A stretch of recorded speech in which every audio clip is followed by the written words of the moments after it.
British Prime Minister Keir Starmer, along with several other Western leaders, announced his and their reward to the Palestinian people and their leadership, Hamas, for their most successful achievement in their history, the slaughter of 1,200 Israelis and the kidnapping of 251 more Israelis. That reward by Starmer was the recognition that that massacre um, means they deserve to have a state. Yesterday, the flotilla that we talked about on yesterday's show, the Hamas-sponsored flotilla of activists that was making its way to Gaza to help Hamas, was stopped by Israel before the activists managed to aid the Palestinian killers in their killing. The activists were taken into Israel, from where they will be sent back to Europe, where they can repeat this again. In response to Israel's refusal to let those terrorist supporters help Palestinians murder Israelis, thousands took to the streets in cities all over Europe, including London as well, uh, protesting against the fact that this attempt to help kill Jews was unsuccessful. One of the things they demanded was intifada. Today, these protesters and Keir Starmer got what they have been fighting for and saw the fruits of their labor in Manchester, where a terrorist, presumably a Muslim, murdered two people for the sin of being Jewish on the holiest day of the Jewish calendar, Yom Kippur, in a synagogue. Severely injured three more before he was killed by police. That is the topic of today's show, today's episode of the Daily Objective. Welcome to the show. I'm Razi Ginsburg. I'm joined by James Valiant. James, uh, You this put it was, well. of course, to be You put it expected, well. and yeah. No, the Western leaders have really created this context, in my view, and now people are getting picked off simply for being Jewish in major Western countries. In my country, two Israeli embassy workers can get shot and killed outside of a DC Jewish event. Now it's two people and others injured in what is obviously an Islamist attack in Manchester on a synagogue on Yom Kippur. And so it's open season on Jews. Innocent Jewish people in major Western countries are getting picked off because they're Jewish and for no other reason. And this is the direct upshot of the intense ideological propaganda, the Hamas lies that are spread routinely in Western media. This is the result of Western leaders and their feckless policy towards Islamic terrorism. Because of what the atrocities, you're right, it was the glory day for the Palestinians on October 7th. For Palestinian Islamists, that was their great achievement, and they're certainly being rewarded for it. But I have to back up and I have to say that when it comes to jihadist and Islamist violence, for many decades, the West has had a very ineffective policy. If I can just review some of the worst of the highlights. Remember back in Great Britain on July 7th, 2005, we celebrated the 20th anniversary of those commuter attacks just earlier this year, remember? The suicide attackers killed 52, excluding the perps themselves, injuring many, many more in suicide bomber attacks. In 2017, oh, that was a big year for Islamic terrorism in Great Britain, you'll recall. There was the Ariana Grande concert, which killed 22, excluding again the perps, the youngest victim being 8 years old and injured over 1,000 others. 2017 also, remember, the London Bridge attack, which killed 8, injured 48, again excluding the perps, injuring 21 critically. The Westminster Bridge attack killed 5 people as well as the perp, injuring more than 50 others. And then there are numerous other smaller terrorist attacks before and after. Let's see, in France, there was the Charlie Hebdo attacks in 2015 that killed 12. In the following year, the Nice bombing killed 86. injuring 458 others. Of course, in my country, there's the climax of a whole decade of terrorist attacks on Americans. Almost 3,000 people were outright killed on 9/11, and many, many more thousands were injured. As I say, after a series of other attacks on Americans, major Western countries have been ineffectual in dealing with Islamic murder and terrorism. Their appeasement, their failure to recognize the moral situation, their failure to address the evil that festers in Islamic culture today has continued, and people are continuing to die. And the West in general has had a perfectly ineffective response to the most evil culture operating on this planet today. Innocent Jewish people are being picked off now as a result of the Hamas atrocities on October 7th and Israel attempting to defend itself. But that is the climax of a giant feckless policy intellectually and politically throughout the West when it comes to murderous Islamic ideology and terrorism. And today we're just still living through the consequences of failing to name the ideological enemy of Western civilization. And so people are being slaughtered in the dozens, sometimes in the thousands. Whether it's in Israel, France, Britain, America, the West has failed, utterly failed, to address the problem of Islamic terrorism. And Yeah. people are being murdered, either picked off one, two, three at a time by terrorists, with others injured, dozens at a time, or sometimes even thousands at a time, like on October 7th or 9/11. And what the hell has the West done to protect its own people, to protect Western civilization, right now to protect Jews and Israelis today who are being picked off on purpose because they suffered the atrocities of October 7th and tried to do something to defend themselves? That's the situation we're in, ladies and gentlemen, where we fail to identify the murderous enemy that is slaughtering Western civilization. And it will go on and on until we have a firm ideological response to Palestinianism right now and Islamism in general.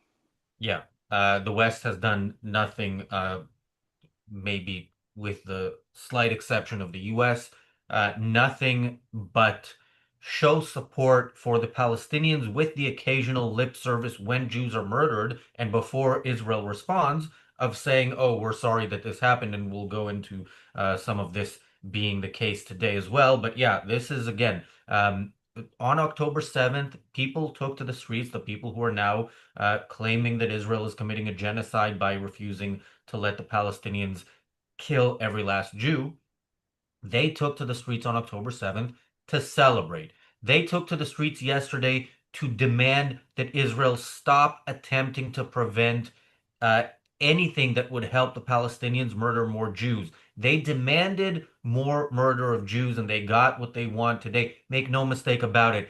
Everybody who waves a PLO flag, or Palestinian flag as they call it, is celebrating this attack, whether they say so or whether they pretend otherwise. I'm gonna get in a minute to what Keir Starmer said and what I think should be done. Thank you, PC, for the super chat. PC says, "Greetings, Razi and James from Hollywood, California. I'm sad but not surprised by today's events. Thank you. Equal to reality for the super chat. Equal to reality also says grim, terrible but preventable tragedy. No surprise. Starmer and all who promote the Palestinian line cannot wash their hands of this. Absolutely. And Starmer does still, of course, pretend. He, of course, as would be expected, condemns this. And his solution to this problem, as he I saw later said on X, was to deploy more police assets to synagogues. And I will say what I said in reply to that tweet. If he was serious about fighting against Islamic terrorism, he would deploy police to mosques, not synagogues. And because this is ideologically motivated, and the ideology at the base of this is Islam. That is, of course, not everybody who claims to be a Muslim is a terrorist, but almost everybody who is a terrorist is doing so in the name of the religion founded by Muhammad, who himself lived a life very much like what, the more consistent among Muslims do, which is what the person who did this today did. And by the way, I think it's highly unlikely, but if it comes out that this specific attack was not by a Muslim, uh, that does not change that. This is still done in the name of Islam. Now, I want to say a point about deploying the police to mosques.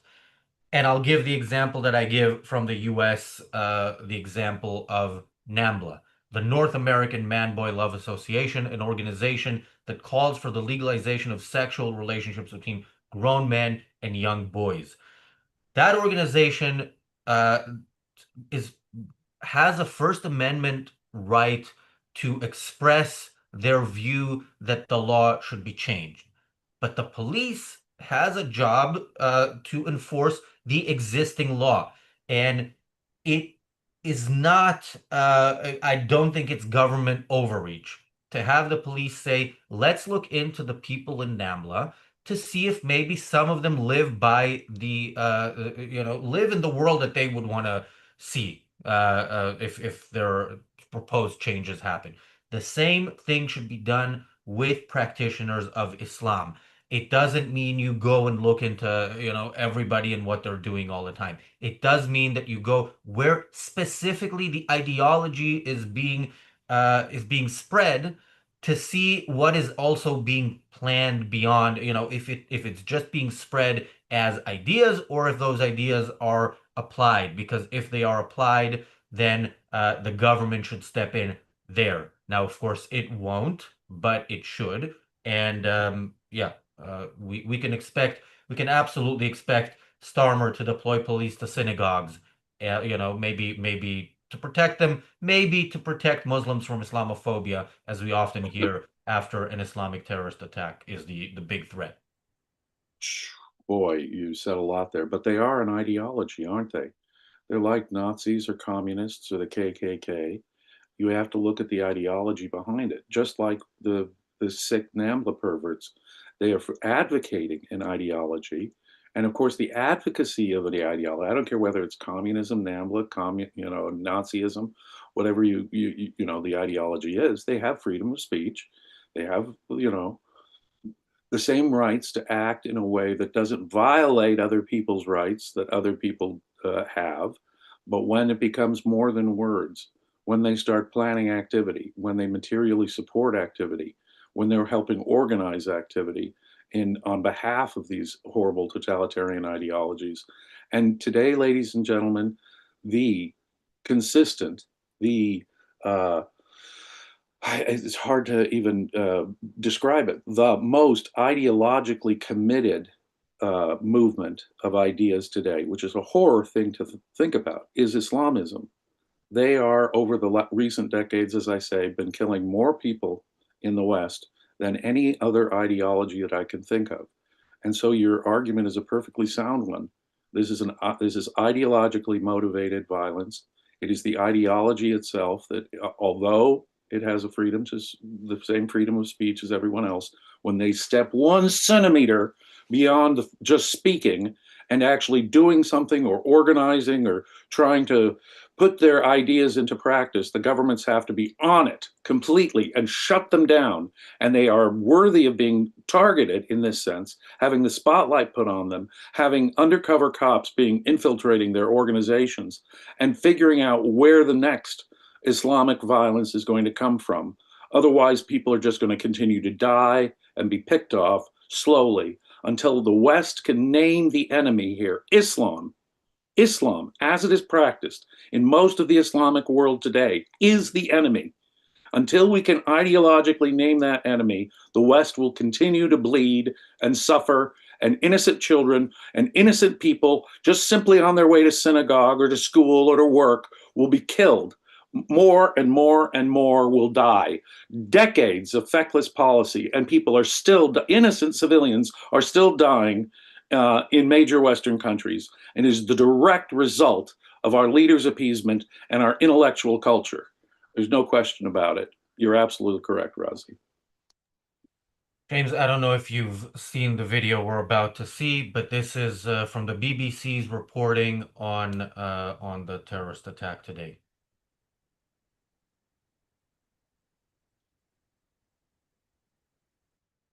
Just briefly, you mentioned the far right. Obviously, there's just been an increased temperature in political language, hasn't there, in recent days and weeks, and everyone will be very mindful of the backdrop to what we're seeing today at the moment. Yes, I mean, I have to say that the increase in language that we've seen recently linked to the far right hasn't been particularly Jewish focused, and in fact some people on the hard right in the UK are quite closely aligned with some Jewish groups, but there are still neo-Nazi groups operating in the UK who definitely have an anti-Semitic mindset. So to a degree, people on the hard right, the far right, are a bit divided on their attitude to the Jewish community these days in the UK. But certainly the Jewish community has felt that they were at risk from multiple directions, some from the sort of extremist Islamist direction, but also some from the kind of neo-Nazi elements on the far right. So it is both that are of concern, and as you say. Okay, all right. Yeah, so the anchor there is just asking questions, you know. She's not making any claims. She's just saying, "Oh, the far right." And of course, there are people on the right who Of hate course, Jews. there are. Uh, There are but violent right-wing nuts in but Britain, just as there notice, are violent right-wing nuts in America. yeah, but notice the commentator who's being asked this, and knows, knows that what he says will be used against him in the court of public opinion, and is very, very careful not to get to the point that is inevitably will have to be made, because people will remember what he said when we know who this person is. And so he starts saying, yes, some Jews are afraid, of all different types of groups, and some on the far right are pro-Israel and some are not. And but yeah, there's bad rhetoric. And then eventually it takes him like a minute to get to a point where he uses the phrase extremist Islamist. You can't say Muslim. You have to add, two qualifiers there before, and of course, this goes back to when there was this machete attack. I don't know if you remember it. I think one person got injured, if I remember correctly. A machete attack by a Muslim in the London Underground, and some guy, of course not a Muslim, famously said, and was caught on video, "You ain't no Muslim, bruv." And that's kind of the approach of non-Muslims, you know, kufar, explaining Islam to Muslims. Yeah, that's the attitude in the UK. Muslims tell you what they believe. For the most part, there's the occasional poll. Do you think homosexuality should be legal? And then most Muslims say no. Occasionally, you hear what Muslims actually think in this country. But mostly it is non-Muslims protecting basically Muslims from people knowing what Islam is and what Muslims stand for. That's what was so distressingly left out of the commentary there. Well, you got right-wing people who support Israel, and you got right-wing people who are anti-Semite neo-Nazis. But wait. What about all of those people on the left who defend Islam today, who cover for Islam, who use this pseudo concept, this anti-concept, Islamophobia? I mean, I'm not saying that there isn't there potential for anti-Islamic bigotry, but that ain't the problem in the world today, okay? The problem in the world today is Islam's violence. The problem in the world today is not Islamophobia. So how about all those people in the British media who run cover for Islamic thugs and terrorists and murderers? I mean, that's what was left out of that analysis. Now, this is not the correct way is not to look at this right and left, and maybe I'll channel my Anders here, but the point is it's beyond right and left. It's not like you got right-wing people who support Israel and you got right-wing neo-Nazis. Now think about that right there. Your analysis is obviously all broken down when that's what you're thinking. But what you leave off the radar screen altogether are all the major media outlets in the English speaking world that have been running cover for Hamas and the Palestinians over the last 2 years. Um, Generally, this is not something we do, but just for context, let's show the picture of the main suspect here. Now, the guy is dead, so it's he has been shot by police. That does not look like a white supremacist, and me saying that does not look like a white supremacist is not a defense of white supremacists. I think they're despicable. But yes, this guy, by the way, wearing a suicide bomb. So his plan was he drove through the crowd, then he stabbed some people, and he was going to go into the synagogue and blow himself up and kill as many Jews as he can. He only killed two. I don't know in Islamic math how, if that is successful or not, but yeah, this person uh, lived and died by the values of the Prophet Muhammad. Okay, we And don't need see to look what was anymore. attached to him that cops had to shoot him. I mean, he looked like he had an explosive device that could have. I mean, the poor people in the synagogue had to barricade the door and hide themselves inside, or more of them would have been killed and injured. This guy gets up, he's got something strapped to him. Thank God the British police still carry guns in these situations, and they had to shoot the guy. Of course they did. I mean, my God. As an American, I'm a little distressed at how light the British law enforcement can be on these things. But they did the appropriate thing by shooting this guy because he had something strapped to him. He might have set off a bomb and killed a whole bunch more people. His intention was to kill just as many people at that synagogue on Yom Kippur as he possibly could. No, you Yeah, don't by the need a way, genius to infer what the motive of this was, okay? In the context of what's going on in the Middle East today with on Yom Kippur, are you kidding? In Great Britain, I'm sorry, Great Britain, you're not getting a reputation for being a place that's friendly to Jewish and your Jewish and Zionist inhabitants. They are, you put a target on their back, frankly, British media and British politicians. thank you, Bonnie, for the super chat. Just for context, yeah, the armed police arrived quickly, but it is a very small percentage of specific police officers in the UK who carry arms. And yeah, of course, if a security guard, because there's security in synagogues because Jews are targets. Uh, if security were allowed to carry a gun, this could have ended with fewer casualties. So that's a side point. Again, the main and generally something that is more the fact that we don't have this is more a symptom rather than the core problem in this country. But yeah, I go back to Keir Starmer saying we're going to send cops to synagogues. That is a statement of essentially, I know what the problem is, but I'm refusing to actively try to prevent it. I'm just hoping we're going to be there when it happens to mitigate what eventually happens. Yeah, it's a masking of the symptoms. It's not a curing of the disease, is it? No, there's no question about it. No, and Keir Starmer and his party have let this problem fester in Great Britain. That is his party's policy and has been for some time.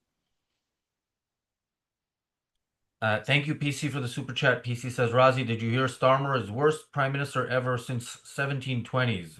Poll found.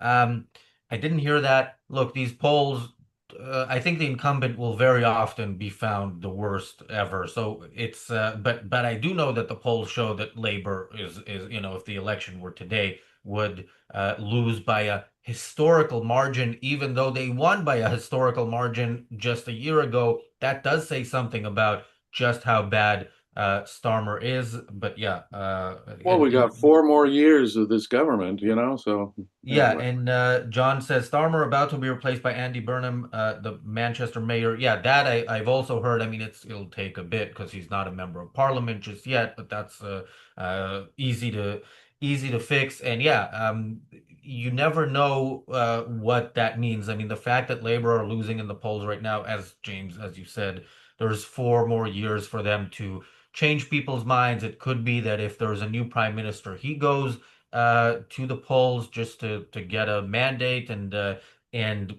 yeah, there's a big question if Andy Burnham does that immediately. Will he get the kind of results that the polls predict for Starmer? I don't think he will. I think some people will go back to Labour and say, okay, Starmer was the problem. This guy will fix it. But yeah, no, Labour is terrible, and remember. Labour won by this landslide because the Conservatives beforehand were terrible as well. It was David Cameron actually repeated the "ain't you ain't no Muslim bruv" that some guy said to a Muslim terrorist. They took part in the pretense that Islam is not a problem. And, as long as you refuse to identify, you said this about Israel all the time when they say that our war is against Hamas, not against the Palestinians. And also, they are unable to win it completely coincidentally. No, if you don't identify who the enemy is, you will not stop them. Yeah, that's exactly it. And that's been the great failure in the West. Our intellectuals are getting it exactly backwards at universities. They're teaching exactly the opposite. They're teaching moral relativism. They've got this, Marxist view of colonialism. And so they have to plug Israel into this notion that Israel is a colonial state rather than, and violate in the process every so-called liberal value in, in the book, defending the worst kind of savagery in the Islamic world. No, they'd rather have women have their rights violated in the Islamic world. They'd rather have gays thrown off of building tops. They'd rather have no freedom of speech and freedom of religion in those Islamic countries. In their hatred of Israel, they have to consider Israel from their twisted perspective, the bad guys, even though they're the civilized place. I mean, where would you rather be a Christian, honestly? In Tel Aviv or in Riyadh or Tehran or in Cairo? Honestly, where would you rather be a Christian? And no, so these liberals are taking a very absurd position. They're enemies of civilization. We have to realize that. Our culture in general, our philosophy is dominated by anti-life, anti-reason thinking.